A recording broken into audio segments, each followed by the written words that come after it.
లోహమే కాదులే ఈ గాలిలో కలిసిపోయేది, లోహమే కాదులే నీ ఆత్మకు ముగింపు కాలం లేనే లేదులే.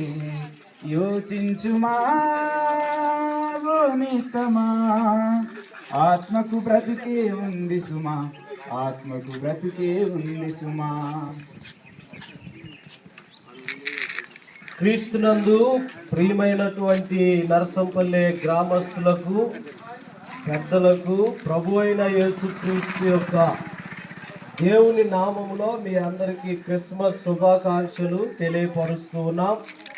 మరి యేసుక్రీస్తు ప్రభువారు 2024 సంవత్సరాలు ఈ భూమి మీదకి ఆయన ఏతించి, ఆయన బాలుడిగా జన్మించి ఈ లోకంలో మానవులందరికీ కూడా మరి పరలోక రాజ్యం లేదా స్వర్గానికి తీసుకుని వెళ్ళాలని సదుద్దేశంతో ఆయన కన్య మరియకు జన్మించినట్లుగా పరిశుద్ధ గ్రంథము బోధిస్తూ ఉంది. అంతేకాదు ప్రియులరా, ఆయన సర్వ మానవాళిని ఆయన పిలుస్తూ ఉన్నాడు. ఏమని పిలుస్తున్నాడు? ప్రయాసపడి భారము మోస్తున్న సమస్త జనులారా నా యొద్దకు రండి, నేను మీకు విశ్రాంతిని కలుగు చేస్తాను. విశ్రాంతి అనగా రెస్ట్, విశ్రాంతి అనగా నెమ్మది. ఈ యొక్క పాపలోకంలో నెమ్మది లేకుండా బ్రతుకుతున్న ప్రతి వ్యక్తికి కూడా నెమ్మదిని అనుగ్రహించడానికి యేసుక్రీస్తు ప్రభువారు ఈ లోకానికి వచ్చినట్లుగా దేవుని వాక్యము సెలవిస్తూ ఉంది. అంతేకాదు ప్రియులారా, భయపడవద్దు. ఆయన బైబిల్ గ్రంథంలో సెలవిచ్చాడు. లోకాసు వార్త 2వ అధ్యాయంలో భయపడవద్దు.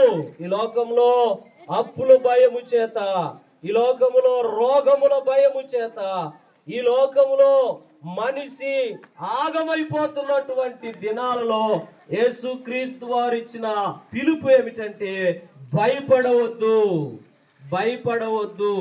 అంతేకాదు ప్రియులరా, ఈ లోకములో పాపం అనేటువంటిది మనిషిని వెంటాడుతూ ఉంది. ఈ పాపం అనేటువంటిది పాపం అనగా ఏం లేదండి, దేవుని మాట వినకపోవడమే పాపము. గనక పాపాన్ని యేసు ప్రభు ద్వేషించాడు, పాపులను యేసయ్య ప్రేమించాడు.